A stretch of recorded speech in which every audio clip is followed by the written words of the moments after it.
আসসালামু আলাইকুম ওয়া রাহমাতুল্লাহি ওয়া বারাকাতুহু। প্রিয় শিক্ষার্থী, তোমরা সবাই কেমন আছো? আশা রাখি ভালো আছো। আমিও আল্লাহর রহমতে তোমাদের দোয়ায় অনেক ভালো আছি। কালেক্টরেট পাবলিক স্কুল অ্যান্ড কলেজের পক্ষ থেকে প্রকাশিত অনলাইন ক্লাসে তোমাদেরকে স্বাগতম জানাচ্ছি। আজ আমি দ্বিতীয় শ্রেণীর গণিতের 11 নং অধ্যায়ের চতুর্থ পাঠ নিয়ে কথা বলবো, চতুর্থ পর্ব নিয়ে আলোচনা করব। আমরা 11 নম্বর অধ্যায়ের ওপর আরও 3টা ক্লাস নিয়ে আলোচনা করেছি। এই 3টে ক্লাসে আমরা অনেকগুলো অঙ্ক নিয়ে আমরা আলোচনা করেছি। এ পর্যায়ে যে পার্ট 4, এই পার্ট 4-এ আমরা আজকে 13 থেকে আমরা আলোচনা করব। 13 নং অধ্যায়ে আমরা বিভিন্ন চিত্রের ভগ্নাংশ আকারে দেওয়া আছে, সেগুলো আমরা চিহ্নিত করব। এভাবে আমরা বাকি কাজগুলো শেষ করব। এখানে বেশ কয়েকটি অঙ্ক রয়েছে তোমাদের পাঠ্য বইয়ের 94 পৃষ্ঠা। তোমরা যখন ক্লাসে অংশগ্রহণ করবা অনলাইনে, তোমাদের পাশে পাঠ্যপুস্তক প্লাস খাতা কলম এগুলো সবগুলো রেডি করে রাখবা। কারণ আমরা তোমাদের পাঠ্য বই থেকে আলোচনা করি এবং যে কাজগুলো দেই এবং যে গুরুত্বপূর্ণ কাজগুলো করি, এই কাজগুলো তোমার সাথে সাথে নোট করবা। তাহলে হবে কি, তোমরা এই কাজগুলো স্কুলে এসে যেভাবে অঙ্কগুলো শিখতা, যেভাবে কাজগুলো করতা, ঠিক সেভাবেই তোমরা পারফরমেন্স তৈরি করতে পারবা।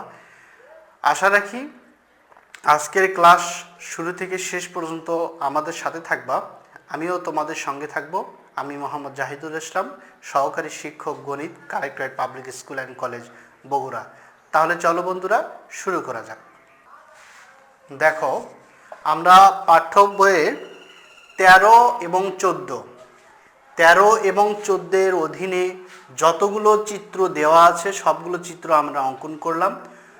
13 নম্বর অধ্যায়ে 5টি চিত্র দেওয়া আছে, 1 2 3 4 5। আর 14 নম্বর অঙ্কেও 5টি চিত্র দেওয়া আছে, 1 2 3 4 5। এখন 13 নং অঙ্কে কি বলা হচ্ছে, যে হাফ রং করা চিত্রগুলো চারদিকে গোল করি।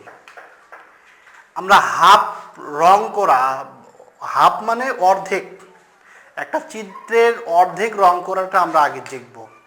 আমরা ভগ্নাংশের ওপরে এর আগে আমরা আলোচনা করেছি, তোমরা ভিডিও লিঙ্ক থেকে সেই ক্লাসটা দেখে আসতে পারো।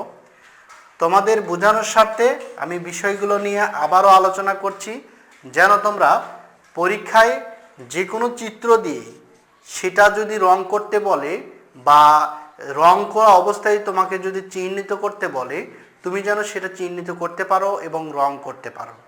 কেমন? আমরা প্রথম চিত্রে আসি। আমরা একটু নাম্বারিং করি, তাহলে তোমাদের বুঝতে সুবিধা হবে। আমরা এগুলা চিত্রগুলো নাম্বারিং করলাম। 6, এটা 5 5 6 7 8 9 10। আমরা প্রথম চিত্রে যদি অর্ধেক করতে চাই, তাহলে কি করবা? তুমি এই বরাবরও অর্ধেক করতে পারো, এই বরাবরও অর্ধেক করতে পারো। তবে অর্ধেক করার সময় দেখো, দুই পাশের চিত্রটা কিন্তু সমান। একটা চতুর্ভুজ, এটা কি চিত্র তোমরা অবশ্যই জানো, এটা হচ্ছে চতুর্ভুজ, যার 4টি বাহু রয়েছে। 4টি বাহু দ্বারা সীমাবদ্ধ ক্ষেত্রকে আমরা কি বলি? চতুর্ভুজ বলি। তো এটার 4টি বাহু রয়েছে বলে চতুর্ভুজ। তবে তুমি যদি অর্ধেক করতে চাও বা 4 ভাগের 1 ভাগ 1/4 করতে চাও বা 1/3 করতে চাও, তাহলে তোমাকে অবশ্যই এটার বাহু, বিপরীত বাহুগুলো সমান থাকতে হবে। তুমি যদি এইরূপ একটা চিত্র দিয়ে কাজ করো, এটাও কিন্তু চতুর্ভুজ, এটাও কিন্তু চতুর্ভুজ। তুমি যদি সমান করে মাঝ বরাবর টান দাও, তাহলে কিন্তু অর্ধেক হবে না। এই অংশে জায়গা বেশি আছে, এই অংশে জায়গা কম আছে, এটা কিন্তু অর্ধেক হলো না। অর্ধেক করতে হলে তোমাকে অবশ্যই কি করতে হবে, এমন একটা চতুর্ভুজ বেছে নিতে হবে যে চতুর্ভুজের বিপরীত বাহু সমান। বিপরীত বলতে কোনটা বোঝাচ্ছে, এই ওপরের বাহু আর নিচের বাহু সমান। আমরা যদি এই বাহুটি একটু বাঁকা হয়েছে, এটা যদি আমরা আরো একটু সোজা করে দেই, হ্যাঁ আমরা সোজা করে দিলাম, আমরা দেখলাম যে এই চতুর্ভুজের বিপরীত বাহুগুলো সমান, ওপরেরটা আর নিচেরটা পরস্পর সমান, এই পাশেরটা আর এই পাশেরটা দুইটা পরস্পর সমান। যদি দুইটা পরস্পর সমান হয় তাহলে তোমরা যদি অর্ধেক করতে চাও কি করবা, এক পাশের একটা বাহুর ঠিক মাঝ বরাবর একটা বিন্দু দিয়ে নিবা, যে কোনো একটা বাহুর ঠিক অপর পাশে যে বাহুটা আছে সেটার ঠিক মাঝ বরাবর একটা বিন্দু দিয়ে নিবা। তারপর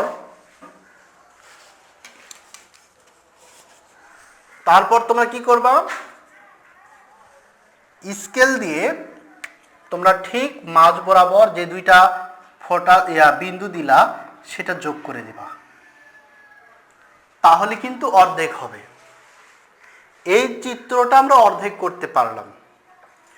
তোমাদের প্রশ্নে, পরীক্ষায় প্রশ্নে এই রকম চিত্র দিয়ে বলতে পারে যে এর অর্ধেক রং করো, এবং সেখানে এইভাবেই প্রশ্ন করা থাকতে পারে যে কোন এরকম তিনটা দেওয়া আছে, তিনটা চতুর্ভুজ দেওয়া থাকবে, ধরো এরকম একটা দেওয়া আছে, এরকম একটা দেওয়া আছে, এরকম আরো চতুর্ভুজ দেওয়া থাকতে পারে, এরকম ভাবে দেওয়া থাকতে পারে, এরকম ভাবে দেওয়া থাকতে পারে, এটাও কিন্তু চতুর্ভুজ, চারটা বাহু রয়েছে। এই তিনটা চিত্র যদি এক জায়গায় করে দিয়ে বলে যে কোন চতুর্ভুজটি অর্ধেক করা যাবে, তাহলে কি করবা, এটাকে টিক দিবা। কারণ আমি এর আগেই বললাম সেই চতুর্ভুজকে আমরা সহজে অর্ধেক করতে পারবো যে চতুর্ভুজের বিপরীত বাহুগুলো সমান। এটার বাহু এটা, এটার বিপরীত বাহু এটা, দেখো তো এই দুটো পরস্পর সমান, কখনোই নয়, এটা একটু বড়, এটা ছোট। আবার দেখো এই বাহু আর এই বাহু কিন্তু সমান নয়, এই দুই বাহু কিন্তু সমান নয়, এটা বড়, এটা ছোট। এটাকে আমরা যদি মাঝ বরাবর টান দেই তাহলে কিন্তু অর্ধেক করা যাবে না। এটাও যেমন যাবে না, এটাও তেমনই অর্ধেক করা যাবে না। কোনটা অর্ধেক করা যাবে, এটাকে অর্ধেক করতে পারবো। এটাও অর্ধেক করতে পারবো এই জন্য যে বিপরীত বাহুগুলো সমান। তাহলে প্রশ্ন কয়ভাবে করা থাকতে পারে, প্রথম প্রশ্ন করা থাকতে পারে যে নিচের যে চিত্রটা দেওয়া আছে সেই চিত্র অর্ধেক করে রং করো। তাহলে কি করতে হবে, যে কোনো দুইটা বিপরীত বাহুর মধ্যবিন্দু নির্ণয় করে মাঝ বরাবর দাগ দিবা, তাহলে অর্ধেক করা যাবে। আবার এভাবে যদি প্রশ্ন করতে পারে যে তিনটা চিত্র দেওয়া আছে, এভাবে প্রশ্ন করতে পারে যে এর ভেতরে কোনটাকে অর্ধেক করা যাবে, তাহলে আমরা কি করব, বিপরীত বাহু সমান এমন চিত্রে আমরা টিক দিব বা বলবো যে অমুক নং চিত্রটি অর্ধেক করা যাবে। আবার এইরূপ ভাবে প্রশ্ন করা থাকতে পারে যে নিচের চিত্রে হয়তো তিনটা চিত্র দেওয়া থাকবে, সেই চিত্রের অর্ধেক রং করা থাকবে, যেমন ধরো এটা দেওয়া থাকলো, এটা দেওয়া থাকলো, এটাও দেওয়া থাকলো, এটা এইভাবে অর্ধেক করে রং করে দিল, এটারও অর্ধেক রং করে দিল, এটারও অর্ধেক রং করে দিল। তাহলে আমরা অর্ধেক রং করা হয়েছে সেটা কোনটা আমরা নির্ণয় করব, এটাকে আমরা ঠিক ঠিক ঠিক চিহ্ন দেব, এটা অর্ধেক করা হয়েছে। আশা করি তোমরা বুঝতে পেরেছো যে অর্ধেকটা আসলে কি। যে চতুর্ভুজকে অর্ধেক করতে বলবে সেটার অবশ্যই বিপরীত বাহু কি থাকতে হবে, সমান থাকতে হবে। সুন্দর, চলো আমরা এটার অর্ধেক করতে পারলাম। এরপরে তুমি কি করতে পারো, এটাকে কালার করতে পারো, যে কোনো এক কালার দিয়ে কালার করতে পারো, অর্ধেক কালার হয়ে গেল। এখন চলো আমরা এ পর্যায়ে 2 নং চিত্র নিয়ে কথা বলবো। 2 নং চিত্রে কি দেখতে পাচ্ছ, একটা বৃত্ত। তোমরা বৃত্ত চেনো তো না, অবশ্যই চেনো একটা বৃত্ত, আমরা যে প্লেটে খাবার খাই সেই প্লেটের চতুর্দিকের সাইজটা কীরকম, বৃত্তাকার, তাই না? এরূপভাবে আমরা অনেক জায়গায় বৃত্তাকার জিনিস দেখতে পাই। আমরা যদি একটা ফুটবলকে এক পাশে থেকে দেখি কি দেখতে পাবো, ওটা বৃত্তাকার। তো এই বৃত্তাকারকে যদি আমরা অর্ধেক করতে চাই তাহলে শর্ত কি? তাহলে শর্ত হচ্ছে অবশ্যই বৃত্তাকারের দুই পাশে দুইটা বিন্দু নির্ণয় করতে হবে সোজাসুজি। তবে হ্যাঁ, বৃত্তাকার যদি অধিবৃত্তাকার হয়, বৃত্তাকার যদি এরূপ হয়, দেখো এরূপ যদি বৃত্তাকার হয়, উপবৃত্তাকার যাকে বলি, এটাও কিন্তু অর্ধেক করা যাবে। হ্যাঁ, এটাও আমরা যদি মাঝ বরাবর দাগ দিই, এটাকে আমরা কি করতে পারবো, অর্ধেক করতে পারবো। তো এই বৃত্তাকার কি আমরা যদি অর্ধেক করতে চাই, একটা দাগ দেব, ঠিক অপর পাশে সমান করে এই পাশে দাগ দেব, তারপরে স্কেল ধরে আমরা কি করব, যোগ দিয়ে দেব। আমরা কি করতে পারলাম, অর্ধেক করতে পারলাম। ঠিক আছে, এ পর্যায়ে আমরা যদি এই ত্রিভুজের এতটুকু দাগ দিয়ে যদি আমরা বলি যে এটা অর্ধেক চিত্র হয়েছে, কি তোমরা কি বলবা? এটা কখনোই অর্ধেক হয় নাই, কারণ অর্ধেক করতে হলে এটার ঠিক মাঝ বরাবর একটা বিন্দু নেওয়া লাগতো, ঠিক তেমনি এটারও মাঝ বরাবর একটা বিন্দু নেওয়া লাগতো, তারপর এই বরাবর যোগ করে দেওয়া লাগতো, তাহলে অর্ধেক হতো। এইখানে যখন দাগ দেওয়া ছিল তখন কিন্তু অর্ধেক লেখা যাবে না। ঠিক আছে, তাহলে আমরা চতুর্ভুজ শিখলাম, বৃত্ত শিখলাম। এবার 4 নম্বর অধ্যায় কি দেখতে 4 নম্বর চিত্রে কি দেখতে পাচ্ছি, একটি ত্রিভুজ। ত্রিভুজের সংজ্ঞা এর আগে আমি কি বলেছিলাম, 3টি বাহু দ্বারা সীমাবদ্ধ ক্ষেত্র কি বলি আমরা, ত্রিভুজ। ত্রিভুজকে যদি তুমি অর্ধেক করতে চাও, যে কোনো ত্রিভুজের একটা বাহুর মধ্যবিন্দু, এই যে মধ্যবিন্দু দেখতে পাচ্ছ, আমরা মধ্যবিন্দুতে একটা বিন্দু নিব, তারপরে এরই বিপরীত যে শীর্ষবিন্দু রয়েছে এটার সাহায্যে আমরা যোগ করে দেব, তাহলে আমরা অর্ধেক করতে পারলাম। তুমি এই পাশে না দিয়ে যদি এই পাশে দাও তাহলেও কিন্তু অর্ধেক করা যাবে। ঠিক সোজা দাগ দিয়ে নিলা, তাহলে কিন্তু অর্ধেক হয়ে গেল। আবার তুমি যদি এইখানে একটা বিন্দু মধ্যবিন্দু নাও, ঠিক সোজা করে যোগ করে দাও, তাহলেও কিন্তু অর্ধেক করা হবে। তাহলে ত্রিভুজ অর্ধেক করা অনেক সহজ। কেন? একটা বাহুর শুধু একটা বিন্দু মধ্যবিন্দু নির্ণয় করে ঠিক অপর শীর্ষবিন্দু থেকে যদি আমরা যোগ করে দেই তাহলে অর্ধেক হয়ে গেল। বৃত্ত যেমন দুই পাশে নিতে হয়, চতুর্ভুজও দুই পাশে নিতে হয়, এটাও কি হবে, অর্ধেক হবে। তবে চতুর্ভুজকে যদি তুমি অর্ধেক অন্যভাবে করতে চাও তাও কিন্তু করা যাবে। কিভাবে?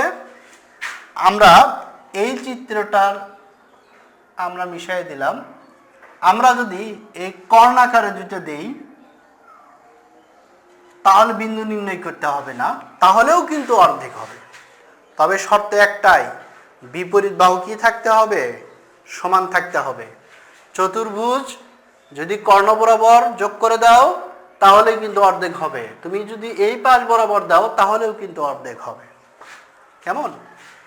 এখন একটা চতুর্ভুজের 4 ভাগের 1 ভাগ যদি তোমাকে রং করতে বলে তাহলে কি করবা? 4 ভাগের 1 ভাগ যদি তোমাকে অঙ্ক করতে বলে তাহলে মাঝ বরাবর অর্ধেক করে নিবা আগে, তারপর যে অর্ধেক হলো এই অর্ধেকের আবার তুমি মধ্যবিন্দু নির্ণয় করে অর্ধেক করবা। তাহলে তোমার বোঝানোর স্বার্থে আমি এটাকে অর্ধেক করে নিচ্ছি। দেখো তো এই চতুর্ভুজের কয়টি অংশ তৈরি হলো? 4টি অংশ তৈরি হলো। একটি অংশ, দুইটি অংশ, তৃতীয় অংশ, চতুর্থ অংশ, 4টি অংশ তৈরি হলো। এই 4টি অংশের যে কোনো একটি অংশ যদি তুমি কালার করে দাও তাহলে কি হবে, 4 ভাগের 1 ভাগকে আমি রং করতে পারলাম না, এটাকে আমরা এই বরাবর লিখি, এটাকে আমরা কি লিখতে পারি 1/4, আর এটাকে কি লিখতে পারবো হাফ অংশ। অর্থাৎ তাহলে এটার কি তৈরি হলো 4 ভাগের 1 ভাগ অর্থাৎ 1/4 তৈরি হলো। এবার তুমি বলতে পারো যে আমরা তো শিখলাম একটা চতুর্ভুজকে 4 ভাগে 2 ভাগের 1 ভাগ নির্ণয় করা অর্থাৎ অর্ধেক নির্ণয় করা, আবার একটা চতুর্ভুজের 4 ভাগের 1 ভাগ নির্ণয় করা। আমি যদি একটা ত্রিভুজের 4 ভাগের 1 ভাগ নির্ণয় করতে চাই বা রং করতে চাই, সেটা কিভাবে করবা? হ্যাঁ, আমরা তার জন্য আমরা যে কোনো ত্রিভুজের ক্ষেত্রে এই কাজগুলো করা যাবে। আমরা অর্ধেক করা বা 4 ভাগের 1 ভাগ নির্ণয় করা যে কোনো ত্রিভুজের ক্ষেত্রেই করতে পারব। আমরা অর্ধেক কিভাবে করেছিলাম? যে কোনো একটা বাহুর মধ্যবিন্দু অপর শীর্ষবিন্দু যদি আমরা যোগ করে দেই, তাহলে ওই ত্রিভুজ ঠিক অর্ধেক বরাবর কি হবে ভাগ হয়ে যাবে।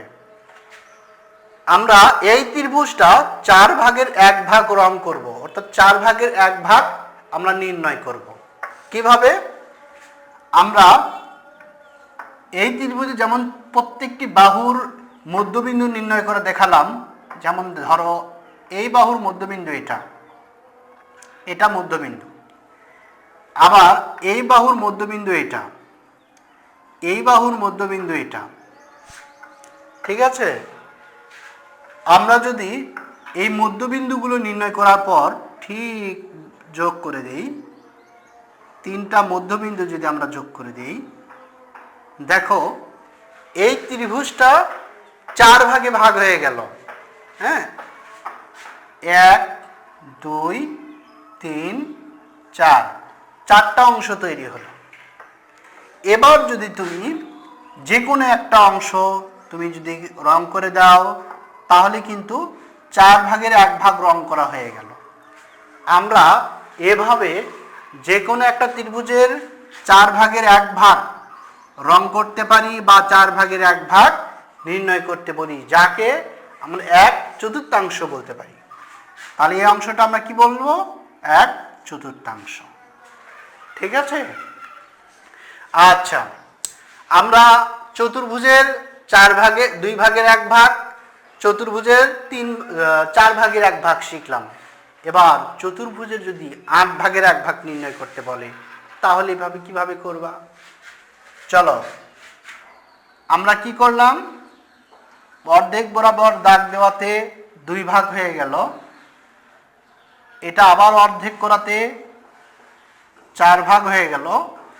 আমরা যদি আবার প্রত্যেকটাকে যদি আবার অর্ধেক করি, তাহলে কি হবে 8টি অংশ তৈরি হবে।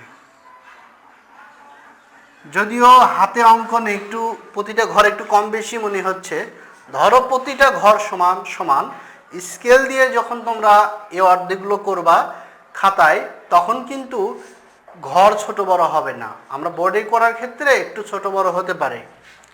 আমরা কি করলাম, যখন মাঝ বরাবর দাগ দিলাম তখন অর্ধেক হলো, 2টা অংশের মাঝ বরাবর দাগ দিলাম তখন 4 ভাগে ভাগ হলো, যখন প্রত্যেকটা ভাগের আবার অর্ধেক করলাম তখন 8 ভাগে ভাগ হলো। তোমরা যদি আবার অর্ধেক করো তাহলে কি হবে 16 ভাগে ভাগ হবে, কারণ প্রত্যেকটা ভাগ প্রতিটা ঘর আবার 2টা অংশে ভাগ হয়ে যাবে। তোমরা এই কাজটা এভাবেও করতে পারো, তাহলে 16 ভাগে ভাগ হয়ে গেল। কেমন? যেমন ধরো আমরা কি করছি, এটা কয় ভাগে ভাগ করলাম 2 ভাগে ভাগ করলাম। এই চিত্র এই বাহুটা আর এই বাহুটা যদি আমরা আবার সোজাসুজি দাগ দেই বা মধ্যবিন্দু নির্ণয় করি, তাহলে কয় ভাগে ভাগ হলো? তাহলে কিন্তু 4 ভাগে ভাগ হলো। তোমরা এভাবে 4 ভাগে ভাগ করতে পারো, এভাবেও 4 ভাগে ভাগ করতে পারো। হ্যাঁ, ঠিক তেমনি আমরা যদি এই বরাবর যোগ করে দেই, কয় ভাগে ভাগ হলো? এই পাশে 4টা, এই পাশে 4টা, কয়টা হলো? এবার 8 ভাগে ভাগ হলো। আমরা যদি আবার অর্ধেক করে দিই, কয় ভাগে ভাগ হলো? এবার দেখো এটার মতোই, অর্থাৎ 16 ভাগে ভাগ হলো। এখানে 1 2 3 4 1 2 3 4 এ বরাবর 4টে ঘর আছে, এ বরাবর 4টে ঘর আছে। তোমরা নামতা থেকে 4 4 কি হয় 16 হয়। তার মানে এখানে 16টা ঘর আছে, এখানে 16টা ঘর আছে। তোমরা যে কোনো ভাবে একটা চিত্রকে বিভিন্ন ভাগে ভাগ করতে পারো। ঠিক আছে? তোমরা এখন বলতে পারো বৃত্তকে আমরা যদি 4 ভাগে ভাগ করতে চাই তাহলে কিভাবে 4 ভাগে ভাগ করব? আমি অর্ধেক করা দেখালাম, এভাবে অর্ধেক করলাম, দুই পাশে দুটো সমান বিন্দু নিয়ে যোগ করে দিলে অর্ধেক হয়। ঠিক তেমনি আমরা কি করলাম, এই বরাবর একটা দাগ দিলাম। দেখো তো 4টি ভাগে ভাগ হলো না? তবে এটাকে যদি তুমি আরো ভাগ করতে চাও, এটার মতো 8 ভাগে ভাগ করতে চাও, তাহলে কি করতে হবে? এই বৃত্তচাপের মাঝখানে বিন্দু নিয়ে এই বৃত্তচাপের মাঝখানে বিন্দু নিয়ে তোমরা স্কেল দিয়ে যোগ করে দিতে পারো, আবার এইভাবে যোগ করে দিতে পারো। তাহলে দেখো বৃত্তটি কয় ভাগে ভাগ হলো? 8 ভাগে ভাগ হলো। এভাবে তোমরা যে কোনো চিত্রের তোমরা বিভিন্নভাবে বিভিন্ন অংশে ভাগ করতে পারো। আমি যদি তোমাদেরকে এভাবে একটি দেখাই, এভাবে কি ভাগ করা যাবে? যাবে না। এটা অংশ ছোট, এটা অংশ বড়, এটা তার চেয়ে ছোট, এভাবে হতে পারে, তাই না? হতে পারে। আচ্ছা, তাহলে আমরা জোড় সংখ্যক শুধু ভাগ করা শিখলাম। তোমরা এখন বলতে পারো চতুর্ভুজ যদি আমরা 3 ভাগে ভাগ করতে চাই তাহলে কি করব? তার জন্য তোমরা চতুর্ভুজের যে কোনো একটা বাহুর মধ্যবিন্দু নিবা, এই পাশ থেকে এখানে, এই পাশ থেকে এখানে, এভাবে 3 ভাগে ভাগ করতে পারো, তাতে একটু ছোট বড় হবে। যাই হোক, আমরা এই অধ্যায়ে বিভিন্ন চিত্রের বিভিন্নভাবে বিভিন্ন অংশে ভাগ করা শিখলাম। এভাবে তোমাদেরকে রং করতে বলতে পারে বা বিভিন্ন অংশে ভাগ করে নির্ণয় করতে বলতে পারে বা চিহ্নিত করতে বলতে পারে। তোমরা আশা করি আজকের ক্লাস থেকে বিভিন্ন চিত্র বিভিন্নভাবে তোমরা কি করতে পারবা? ভাগ করতে পারবা এবং রং করতে পারবা। আশা করি আমাদের আজকের ক্লাস শুরু থেকে শেষ পর্যন্ত দেখলা। এর উপর যদি তোমাদের যে কোনোভাবে যদি প্রশ্ন করা হয় তার উত্তর দিতে পারবা।